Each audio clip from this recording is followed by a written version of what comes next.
இன்னைக்கு ஏற்கனவே நான் ஒரு எக்ஸ் தளத்தில் நான் பதிவிட்டதை வைத்து பல செய்திகள் ஊடகங்கள் பரவி கொண்டிருந்த அடிப்படையில் நம்ம ஆதங்கத்தோடு என்னுடன் பயணித்த 30 ஆண்டுகளுக்கு மேலே இருக்கிறவங்க இன்னைக்கு பார்த்தீங்கன்னா இங்கே வந்திருக்க எல்லாருமே கிட்டத்தட்ட ஒரு 30 ஆண்டுகள் என்னுடன் பயணித்தவர்கள். அது பாசறையாக இருக்கட்டும், பேரவையாக இருக்கட்டும், ரசிக மன்றமாக இருக்கட்டும், நாட்டாமையின் குடும்பத்தினராக இருக்கட்டும், அண்ட் நமது பாரதிய ஜனதா கட்சியின் முன்னோடிகளாக நிர்வாகிகளாக இருப்பவர் அனைவரும் இன்று என்னுடன் பயணித்தவர்கள் இங்கே அவங்க ஆதங்கத்தை வெளியிட்டிருக்கிறார்கள். அந்த ஆதங்கம் என்ன? அந்த ஆதங்கத்தை தான் நீங்கள் சோர்வடைந்து விடாதீர்கள், பொறுத்தால் பூமி ஆளலாம் என்று சொல்லி தான் நான் அது பதிவு போட்டிருந்தேன். அதை வச்சு பல யூகங்கள் உடனடியாக நான் பாரதிய ஜனதா கட்சி விலகப் போவதாக பல செய்திகள் வந்தது. அந்த செய்திக்கு ஒரு விளக்கமாக இருக்கட்டும்.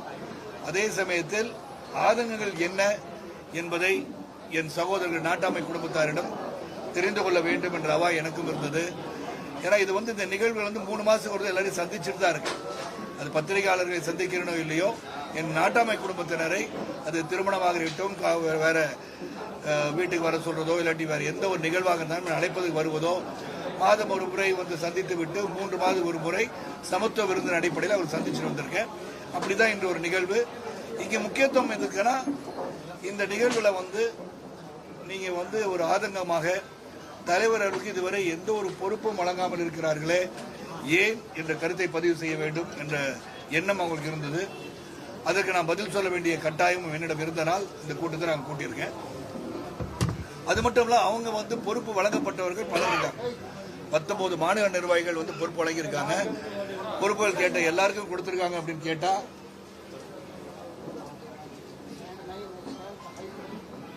257 பேர் முக்கியமா பணிபுரிந்து கொண்டிருக்க முதற்கட்டமாக நம்ம சொல்லியிருந்தோம். அதுல ஒரு 1/4 மேல பதவிகள் கொடுத்திருக்காங்க. நான் கொடுக்கலன்னு சொல்ல மாட்டேன். 19 மாநில நிர்வாகிகள் மாவட்ட ரீதியாக பொறுப்புகள் கொடுக்க வேண்டிய சூழலிலும் தேர்தல் வர நேரத்தில் நாட்டாமை அவர்களே, எங்களுக்கு எந்த ஒரு பொறுப்பும் தேர்தல் களத்தில் பணிபுரிவதற்கு பொறுப்புகள் இல்லாவிட்டால் எப்படி செயல்பட முடியும் என்ற ஆதங்கத்தை இன்னைக்கு எல்லாம் வெளிப்படுத்தாங்க. ஏன்னா அந்த பொறுப்புகள் வழங்கப்பட்டால் தான் நாங்கள் போய் பேச முடியும். இல்லாட்டி எங்களை அழைத்து பேச மாட்டார்கள். நாங்கள் சுறுசுறுப்பாக 17 ஆண்டு காலம் உங்களுடன் பயணிச்சிருக்கோம். நாங்கள் கடுமையான உழைப்பாளிகள், சிறந்த நிர்வாகிகளாக உருவாக்கியிருக்கீங்க. இப்போ பாரதிய ஜனதா கட்சியில் நீங்கள் எல்லாருமே சிறப்பாக செயல்படுறீங்களப்பான்னு சொல்றாங்கன்ற பெருமையும் அவர்களுக்கு இருக்கிறது. ஆக அந்த பொறுப்புகள் வழங்க வேண்டும் என்ற கோரிக்கை ஒன்று இருக்கிறது. தலைவருக்கு பொறுப்பு இல்லாமல் எனக்கு பொறுப்பு கொடுத்து என்ன பண்றது என்ற எண்ணத்தையும் கடுமையாக இன்று பதிவு செய்திருக்கிறார்கள். ஏன் நீங்க சமத்துவ மக்கள் கட்சியை மறுபடியும் துவங்கக்கூடாது என்பதையும் பதிவு செய்தார்கள் என்பதை சொல்லி, நான் பத்திரிகை சகோதரர் தான், நீங்க ஆவலாக இருக்கின்ற செய்தியை நான் சொல்லணும் இல்லையா? அதனால அவங்க அதையும் பதிவு பண்ணாங்க. எல்லா கருத்துக்களையும் கேட்க வேண்டும். கருத்து சுதந்திரம் உள்ள நாடாக இருப்பதாலும் கருத்து சுதந்திரத்தை வரவேற்பவனாக இருப்பதால் என்னதான் சொல்றாங்க, அவங்க மைண்ட்ல என்ன இருக்கு அப்படின்னு கேட்டு தெரிஞ்சுக்கிட்டேன். இதுக்கு நீங்க என்ன பண்ண போறீங்க அப்படின்னு கேட்டா, நான் ஒரு வேண்டுகோளாக நாளை ஒரு கடிதமாக மாநில தலைவர் அவர்களுக்கும் தேசிய தலைமைக்கும் ஒரு கடிதமாக இந்த மாதிரி மார்ச் 12, 2024 நாம் இந்த இயக்கத்தில் எங்களை இணைத்துக் கொண்டோம். சிறப்பாக பணிபுரிய வந்திருக்கின்றோம். இதுவரை எனக்கும் மற்றவர்களுக்கும் எனக்கு முக்கியமா பொறுப்புகள் வழங்கப்படவில்லை என்ற ஆதங்கம் அனைவருக்கும் இருக்கிறது. அப்போ உங்களுக்கு இல்லையான்னு கேட்டா எனக்கு இருக்கு. ஒரு பொறுப்பு இருந்தால் தான் என்னால் செயல்பட முடியும். நான் யாருன்னு கேட்டா ஒரு காரியகர்த்தாவை போயிட்டு எல்லா இடத்துலையும் போய் நான் பேசிட்டு இருக்க முடியாது. இது ஒரு வேதனையாக கூட சொல்லவில்லை, ஒரு ஆதங்கமாக சொல்கின்றேன். ஏனென்றால் 1996ஆம் ஆண்டிலிருந்து அரசியல் களத்தை நான் பார்த்துக் கொண்டிருப்பவன். 96ஆம் ஆண்டு அன்றிருந்த ஆட்சியை அகற்றுவதற்காக திராவிட முன்னேற்ற கழகமும் தமாகவும் சேர்ந்ததில் அந்த சைக்கிள் சின்னத்தையும் உதயசூரியனும் கலந்து இப்படி காமிச்சோம் இந்த சரத்குமார் தான். அப்ப என்னுடன் பயணிப்பவர்கள் இவ்வளவு தூரம் பிரச்சாரம் பண்ணி ஆட்சி மாற்றத்தை கொண்டு வருவதற்கு முக்கிய காரணமாக இருந்த தலைவர் அவர்கள் இன்னைக்கு பாத்தீங்கன்னா அவங்க இன்னொரு ஆதங்கத்தை வெளிப்படுத்தினாங்க. நீங்க திருச்சியில உட்கார்ந்துருந்தீங்க தலைவா, நீங்க மேடையில் உட்கார்ந்துருக்கீங்க, அந்த மேடையில உங்க போட்டோ கூட பின்னாடி இல்ல, அது அவங்களுடைய ஆதங்கம். நான் இன்னைக்கு ஒரு காரியகர்த்தாவா இருந்தனால் என் போட்டோ இல்ல சகோதரர்களே நான் சொல்லியிருக்கலாம். அவங்க பார்வையில 17 ஆண்டுகள் சுறுசுறுப்பாக பணிபுரிந்து கூட்டணியில் இருந்து எதிர்த்தவர்கள் புரட்சி தலைவரை எதிர்த்த பிறகும் மீண்டும் கூட்டணியில் இருந்து 2 சீட்டு வாங்கி தேய்ச்ச நீங்க, உங்கள் அருமையும் பெருமையும் அறிவியல் மாற்றம் தெரிந்திருந்து கூட ஏன் உங்களுக்கு பதவி வழங்கவில்லை என்ற ஆதங்கத்தை வெளிப்படுத்திக் கொண்டே இருந்தார்கள். அதான் இன்னைக்கு காலையில இருந்து நடந்துச்சு. நீங்க பொறுமையா காத்திருந்ததுக்கு நன்றி. இதுதான் இன்னைக்கு சாராம்சம். அதை தவிர வேற எதுவும் கேள்விகள் நீங்க கேட்க வேண்டும் என்றால் நீங்க கேட்கலாம். திருச்சியில உங்களுடைய போட்டோ இல்லன்னு சொல்லியிருக்கோம். எந்த பொறுப்புமே இல்ல. அண்ணாமலையுடைய போட்டோ கூட எல்லா மேடைகள்ல இருக்கு. இது எந்த அளவுக்கு ஒரு அதிருப்தி உங்களுக்கு ஒரு ஆதங்கத்தை ஏற்படுது? இல்ல, எனக்கு ஆதங்கம் இல்லை. நான் சொன்ன அதான் நீங்க தப்பு. நான் சொன்ன அவங்களுடைய ஆதங்கத்தை சொல்றேன். எல்லாரும் இருந்தாங்க தலைவர், உங்க படமே இல்லை, எங்களுக்கு வந்து கஷ்டமா இருந்துச்சு அப்படின்னு பயணிச்சிட்டு இருந்த காலத்தை சொல்கிறார்கள். அந்த ஆதங்கத்தை சொல்றாங்க. எல்லாரும் இருக்கும்போது உங்க படமே இல்லைன்னும் போது எங்களுக்கு வந்து ரொம்ப ஒரு பொறுப்பு கொடுத்துருந்தாங்கன்னா, ஒரு நேஷனல்ல ஒரு பொறுப்பு உங்களுக்கு வந்துருச்சுன்னா அந்த படம் இருந்திருக்கும்ல. அப்படி நீங்க இருந்திருப்பீங்கன்னா அவங்க சொல்ற ஆதங்கம். ஏன் ஆதங்கத்தை சொல்ல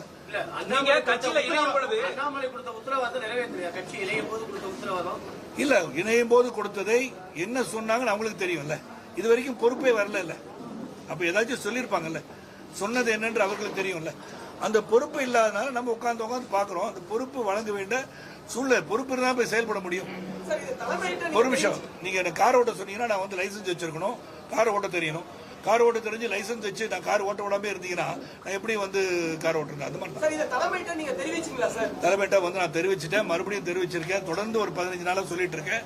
அதற்கான முயற்சிகள் எடுக்கப்பட்டு வருகிறது என்று அவங்க சொல்லிட்டு தான் இருக்காங்க. ஆனா இன்னைக்கு இந்த கூட்டத்திற்கு காரணம் நீங்க வந்து எடுத்து சொல்லணும்னு சொல்றதுனால மறுபடியும் ஒரு எழுத்துப்பூர்வமா எழுதி சொல்லலாம்.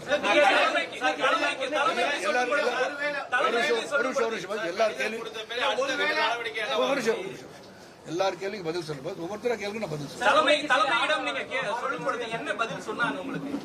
தலைமையிடம் வந்து நம்ம வந்து பிரசிடென்ட் வந்து அப்பாயிண்ட் பண்ணாம இருந்தாங்க. அந்த தேர்வு முடிந்தவுடன் நாங்கள் நிச்சயமா நாங்க சொன்னதை செய்கிறோம். நாங்க தேர்வு நடந்தது, தொடர்ந்து தேர்தல் வந்துருச்சு.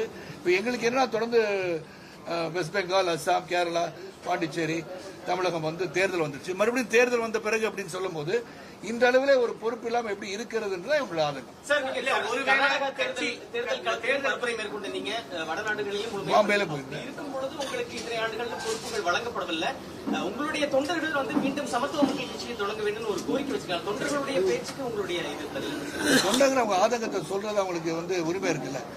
இந்த மாதிரி இருக்கேன், நீங்க ஏன் தொடங்கக்கூடாது அவங்க கேட்டாங்கன்னு சொல்லணும் இல்லையா உங்கள்கிட்ட.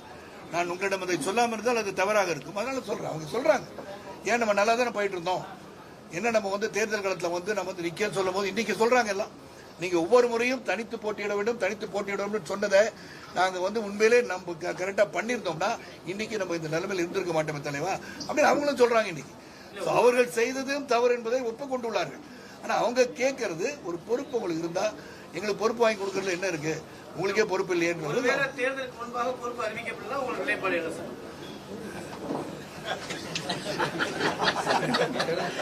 சிறப்பான கேள்வி கேட்ட உங்களுக்கு. காலையில இருந்து என்ன துரத்திட்டு இருக்கனால கேள்வி கரெக்டா வந்து இதை நாங்க ஏற்கனவே முடிவு பண்றோம். அதாவது நாளைக்கு வந்து கடிதம் கொடுக்கப்படும். தேர்தலுக்கு முன்பு அப்படின்னு இல்ல, இந்த வேண்டுகோளுக்கு நிச்சயமா வந்து செவி சாய்த்தே ஆக வேண்டும். செவி சாய்ப்பாருக்கு நம்பிக்கை இருக்கு. ஏன்னா அது உத்தரவாதம் கொடுத்துட்டே தான் இருக்காங்க. ஆனா செயல்முறைக்கு வரல. அப்ப அந்த செயல்முறைக்கு வர வேண்டிய கட்டாயம் வந்து விட்டது என்பதை எடுத்து சொல்வேன். அது வராட்டி என்ன நீங்க கேட்ட கேள்வி வராட்டி என்னன்றது மீண்டும் இந்த மாதிரி உங்களை சந்திச்சு பதில் சொல்றேன். தற்சமயம் அந்த கட்சியை புதுப்பிக்கின்ற எண்ணம் இல்லை என்னிடம். பரிசீலனை கூட கிடையாது. ஏன்னா வேண்டுகோள் கொடுத்து அவங்க பண்ணணும்னு சொல்லும்போது இந்த பரிசீலனை எதுக்கு போகணும்? நானு நம்ம எடுக்க வேண்டிய முடிவு என்கிட்ட தானே இருக்கு. அந்த முடிவு என்கிட்ட ஒப்படைச்சிட்டாங்கல்ல. சாவி கொடுத்து நீங்க திறந்துக்கோங்கன்னு சொல்லிட்டாங்க. இந்த சாவியை நான் கையில வச்சிருக்கேன். நான் வந்து வேண்டுகோளை தான் சொல்றேன். இப்பயும் வேண்டுகோள் தான் சொல்றேன். நான் இன்னைக்கு இந்த மீட்டிங் போடுறது தலைமைக்கு தெரியுமே. தலைமைக்கு தெரியாம இந்த மீட்டிங் நடக்கல. தெரியும் அவங்க என்ன சொல்றாங்கன்னு சொல்லிட்டு அந்த வேண்டுகோள் எங்களோட சமர்ப்பிப்பேன்னு சொல்லிட்டேன். நாளைக்கு கொண்டு போய் கொடுத்துருவோம். அவங்க நிச்சயமா செவி சாய்ப்பாக நம்பிக்கை இருக்கணும்.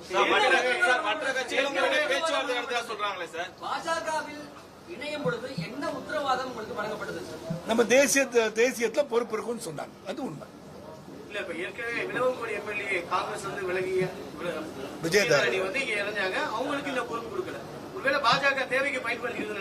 அது எனக்கு தெரியல. அது வந்து அவங்களை நீங்க கேட்க வேண்டிய கேள்வி. என்னை பொறுத்த வரைக்கும் யார் வந்து ஒரு இயக்கத்தில் ஒரு நல்ல நிலைமையிலிருந்து வந்து சேர்ந்தார்களோ அவர்களுக்கு வந்து இப்ப நான் வந்து ஒரு மாநில தலைவராக இருந்திருந்தால், அது நான் போல்டாவே சொல்றேன், மாநில தலைவர் இருந்தால் வரத்துக்கு முன்னாடி அவர்கள் தன்மை என்ன, இவங்களோட வெயிட்டேஜ் என்ன, இதை வந்து நம்ம தேசியத்துக்கு கொண்டு போயிருக்கணும். தேசியத்துக்கு கொண்டு போயதுக்கு பிறகு அவங்களை சேர்க்கணும்.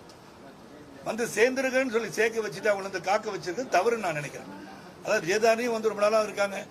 அப்படி பொறுப்புகள் இருக்குந்தா தான் அவங்க செயல்பட முடியும் நான் சொல்றேன். இப்ப you want use somebody strength, they should be given some posting in the party. அது இல்லாட்டி வருத்தமா தானே இருப்பாங்க. நீங்க கட்சியில சேரும் பொழுது அண்ணாமலை தான் மாநில தலைவரா இருந்தாரு, அவர் உங்களுக்கு ஒரு உத்தரவாதம் கொடுத்திருப்பாரு. ஆனா இன்னைக்கு பாஜகல அண்ணாமலைக்கு எந்த பொறுப்பும் இல்ல, அவரும் இதே போன்ற ஒரு ஆதங்கத்துல அவ்வப்போது வெளிப்படுத்திட்டு தான் இருக்காரு. பாஜக உரிய தலைவர்களுக்கு அங்கீகாரம் வழங்குறது இல்லையா? என்ன இந்த இது போன்ற செயல்பாடுகள் எப்படி வழங்குறது இல்லையா நான் சொல்லவில்லை. என்னை பொறுத்த வரைக்கும் என்ன நிர்பந்தம் என்ன சூழ்நிலை எனக்கு தெரியல. எனக்கு இப்ப நான் பார்க்கும்போது இன்னும் ஒரு கூட்டணியில் எவ்வளவு இடத்துல நிற்க போகிறார்கள் என்பது தெளிவாக இல்லை. ஒருவேளை அதுக்கு முக்கியத்துவம் நிச்சயமா கொடுத்துதான் ஆகணும். அந்த முக்கியத்துவத்திற்கு பிறகு இதை எடுத்துக்கொள்ளலாம் என்று இருக்கலாம். அதனால வேண்டுகோளை நம்ம நாளைக்கு எழுதி கொடுத்துருவோம். வாய் வழியாக சொல்லிவிட்டோம். அவர்களும் உத்தரவாதத்தை தந்திருக்கிறார்கள். அங்க இருக்கிற எல்லாருமே சரி, அண்ணாமலை அவர்களும் சரி, நயனார் அவர்களும் சரி, அரவிந்த் மேனன் அவர்களும் சரி, சுதாகர் ரெட்டி அவர்களும் சரி, சக்கரவர்த்தி அவர்களும் சரி, கேசவநாயகம் அவர்களும் சரி, எஸ்ஆர் சேகர் அவர்களும் சரி, எல்லார்கிட்டையும் நம்ம பேசியிருக்கோம். யாருமே எதிர்ப்பு தெரிவிக்கல அந்த கருத்துக்கு. அதை செவி சாய்க்கவில்லை என்று சொல்லல. ஆனா எல்லாருடைய ஆதங்கத்தை புரிந்து கொள்ளுங்க. இப்படியே செயல்பட முடியாது. ஆக பொறுப்புகள் வருவது அவசியம் இந்த தேர்தலுக்கு முன்பு. முன்னாள் மாநில தலைவர் அண்ணாமலையோட முன்னெடுப்பால தான் நீங்க கட்சிகளுக்கு போனீங்க. அதனாலேயும் அது ஒரு காரணம் உங்களை புறக்கணிக்கிறதுக்கான காரணம் அப்படி இல்லை. அவர் சொல்லி நான் கட்சியில் சேரல. அதான் பல முறை சொல்லிட்டேன். நான் இந்த இயக்கத்தை இது மேற்கொண்டு வலுவாக எடுத்துச் செல்வது நான் இந்த இயக்கத்தில் இணைந்ததற்கு மிக மிக மிக உண்மையான ஒரு நிலைப்பாடு எதுக்குன்னா, பாரத பிரதமர் மோடிஜி அவர்கள் மீது உள்ள விருப்பத்தினால் தான் நான் இந்த கட்சியில் இணைந்தேன். ஏன்னா 3வது முறை முதலமைச்சராக இருக்கும்போது, குஜராத்தின் மாநில முதலமைச்சராக இருக்கும்போது, மீடியா வாய்ஸ் என்ற பத்திரிகை நடத்தி கொண்டிருக்கும் போது நேர்காணல் நான் இன்டர்வியூ எடுத்தேன். அன்னிலிருந்து ஐ ஸ்டார்டட் ஃபாலோயிங் ஹிம். அவருடைய அட்மினிஸ்ட்ரேட்டிவ் குவாலிட்டிஸ், அவருடைய திறமை, நமது நாட்டை சிறந்த ஒரு இடத்திற்கு எடுத்துச் செல்வான நம்பிக்கை. நான் ஒரு தேசியவாதி பேசிக்க அதை பலமுறை சொல்லிட்டேன். பச்சை வலது தோள்பட்டையில தேசிய கொடியை பதித்தவன் நான். அந்த தேசிய உணர்வு, தேசிய நீரோட்டத்தில் இன்னைக்கு போலாம் அப்படின்னு நினைக்கிறேன். ஏன்னா 19 மாநில நிர்வாகிகளா நியமிச்சிருக்காங்க. இவங்களுக்குலாம் இப்ப 30-35 வயசு இருக்கு, அவங்களுக்கு 75 தொடுவது. அப்ப இவங்களுக்கு ஒரு பெரிய வாய்ப்பு இருக்கு இல்லையா? அந்த வாய்ப்பை பயன்படுத்திக்கணும் இன்னைக்கு சொல்றேன். அதனால இவங்க பண்ணல அவங்க பண்ணல நான் சொல்ல. ஆனா பண்ண வேண்டிய கட்டாயம் இப்படி இருக்கிறது. பொறுப்பு இல்லாம இப்ப என்னன்னு போய் நான் செயல்படுறது எனக்கு தெரியல. அதிகபட்சமாக ஒரு வாரத்துக்குள்ளாக பாஜக வேட்பாளர்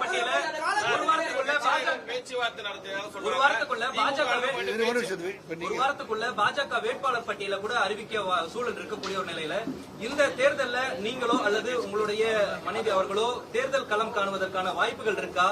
சீட்டு கேட்கறீங்களா? என்ன சொல்றாங்க? நான் ஏற்கனவே பல முறை சொல்லிட்டேன். நீங்க எல்லாம் பல ஊடகத்துல தான் இருக்கீங்க. நான் இதோட 7வது முறையா சொல்றேன். இந்த தேர்தலில் நான் நிற்க மாட்டேன். என் மனைவி நிற்க மாட்டார்கள். அவங்க பிஸியா அவங்க படப்பிடிப்புல நடந்துட்டு இருக்காங்க. பெரிய சாதனை படைத்த ஒரு சூப்பர் ஸ்டார் ஆயிட்டாங்க. அவங்க லேடி சூப்பர் ஸ்டாரா. ஐயோ அப்ப நயன்தாரா பதவி போயிடுச்சான்னு கேட்காதீங்க. ஏன்னா இது ஒரு சர்ச்சையாயிடக்கூடாது. இந்த வயதிலும் தன்னை தானே நிலைநிறுத்தி கொண்டு ஒரு தாய் கிழவி என்ற படத்தை கொடுத்து வெற்றி படமா ஆக்கியிருக்காங்க. ஸோ அவங்களுடைய கலை உலக பயணம் சிறப்பாக இருக்கிறது. இந்த தேர்தலை பொறுத்தவரை நாங்கள் இருவரும் நிற்பதில்லைன்னு சொல்லிட்டேன். என்னுடன் பயணித்தவர்கள் பலர் இருக்கிறார்கள், திறமை வாழ்ந்தவர் இருக்கிறார்கள். அவர்களுக்கு வாய்ப்பளிக்க வேண்டும் என்ற ஒரு பட்டியலும் நான் கொடுத்திருக்கேன்.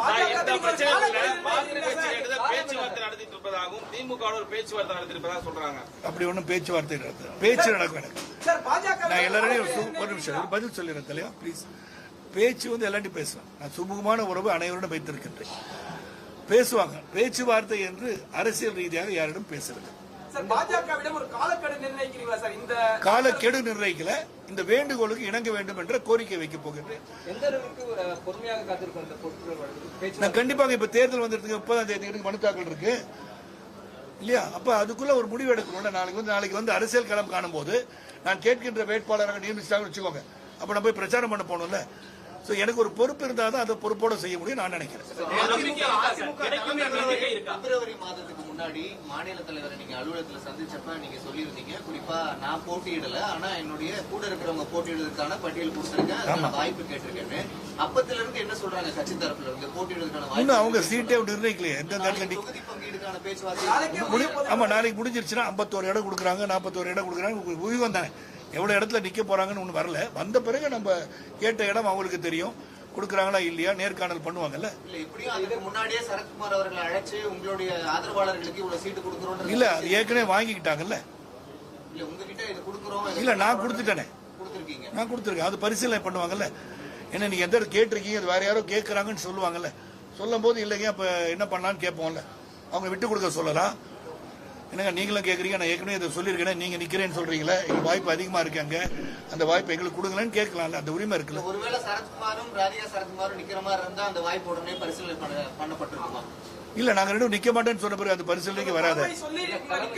தலைமை சொன்னா கூட நிக்க மாட்டாங்க. நானு நிக்க மாட்டேன்னு சொல்றது எப்படி பாத்துக்க முடியும்? அதிமுக தலைமை மீது விமர்சனம் பண்றாங்க. அதிமுக தற்போது நிதிஷ்குமாருக்கு ஏற்பட்ட நிலைமை தான் நாளைக்கு எடப்பாடிக்கு ஏற்படும். அதிமுக பிஜேபி கபலீகரம் பண்ணிடும் அப்படின்னு விமர்சனம் பண்றாங்க. டெல்லி அதிமுக தமிழ்நாட்டில் போட்டு திமுக விமர்சனம் பண்றாங்க. துணை முதலமைச்சர் விமர்சனம் பண்றாரு.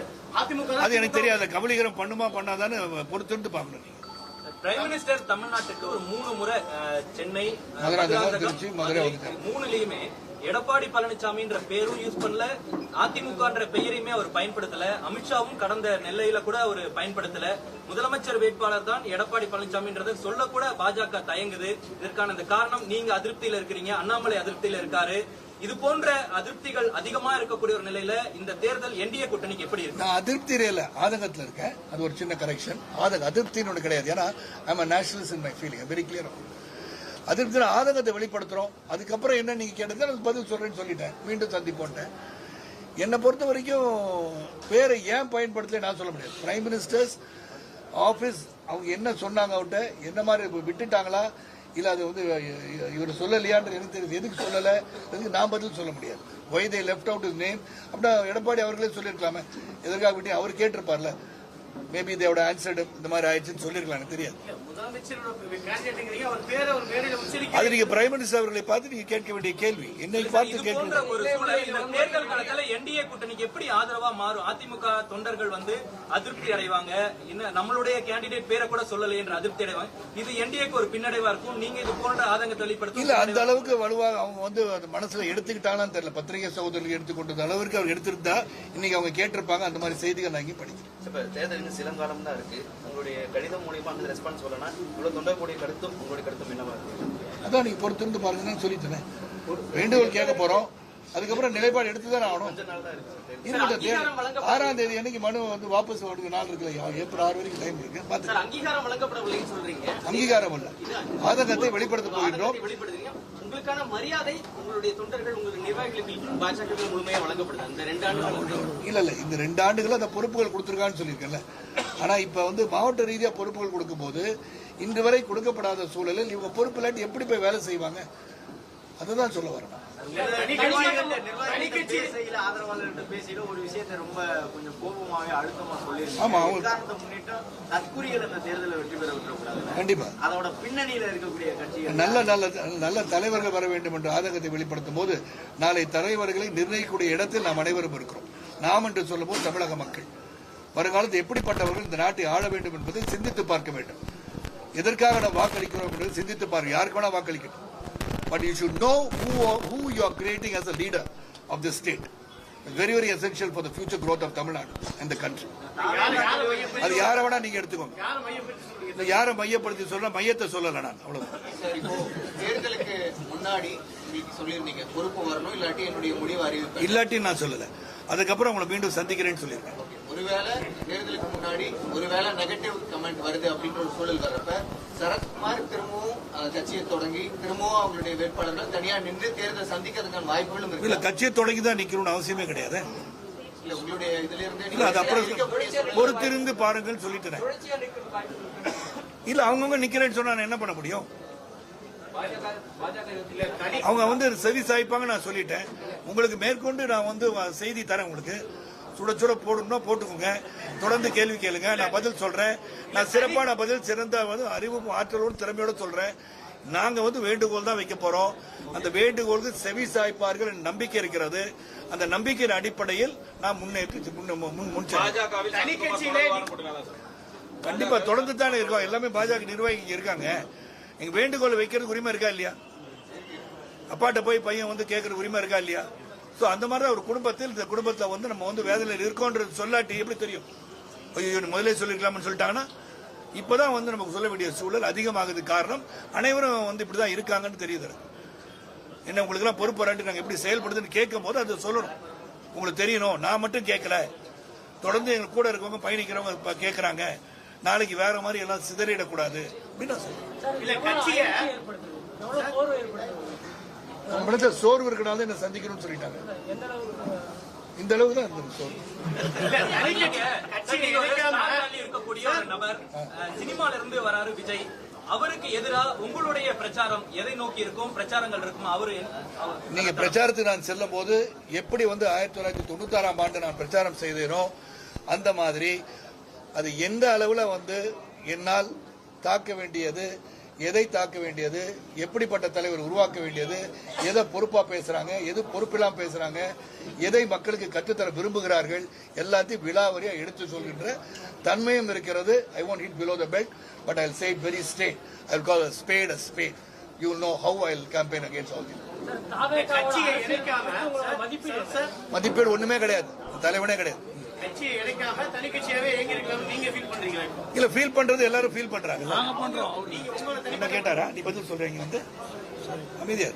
உங்களோட தனிப்பட்ட முறையில என் தனிப்பட்ட முறையில அவங்களுடைய கருத்துக்களை நான் கேட்பது என்னுடைய வேலை. ஏன்னா 35 ஆண்டுகள் பயணிச்சிருக்கேன் எல்லாரும் கூடயும். எல்லாரும் சொல்றாங்க நீங்க கிணத்துல குதிக்கிறா குதிப்பேன், சும்மா சொல்ல உண்மையிலே குதிப்பாங்க. அந்த அளவுக்கு அவங்க கூட ஒரு குடும்ப தலைவனா நான் பயணிச்சிருக்கேன். அதனால இன்னைக்கும் நான் கூப்பிட்டு 2 நாள்ல சொன்ன எல்லாம் ஞாயிற்றுக்கிழமை இங்க உட்காந்துருக்கேன். they also திங்கிங் ஏதாச்சும் ஒன்று பண்ணணும், வேலை இல்லாம இருக்குமே, வேலை செய்யணுமே என்ற தாக்கம் இருக்கு அவங்கள்ட்ட. அந்த தாக்கம் இருக்கனால தான் இங்க வராங்க. ஏதோ யார் வேணா முடிவு எடுக்கட்டும் அப்படின்னா வந்திருக்க மாட்டாங்கல்ல. எல்லா ஊர்லயும் வந்திருக்காங்க, ரெப்ரசென்ட் பண்ணிருக்காங்கல்ல. எல்லா ஊர்லயும் இந்த திருச்செந்தூர்ல வந்திருக்காங்க, தூத்துக்குடியில வந்திருக்காங்க, கன்னியாகுமரியில வந்திருக்காங்க, நாகர்கோவில் வந்திருக்காங்க, எல்லாம் நார்த் ஈஸ்ட் சவுத் வெஸ்ட் எல்லாமே வந்திருக்காங்கல்ல. அப்போ ஒரு உணர்வை காட்ட தான் வந்திருக்காங்க. அந்த உணர்வோட பசி நேரத்தில் உண்ண செல்வோம் என்பது என்னுடைய தாழ்மையான கருத்து. ஆமாங்க. எந்த அடிப்படையில் 41 பேருக்கு நீங்க வீட்டுக்கு கூப்பிட்டு துக்கம் விசாரிச்சு கூடாது, அது மட்டும் போதும். Okay, thank you.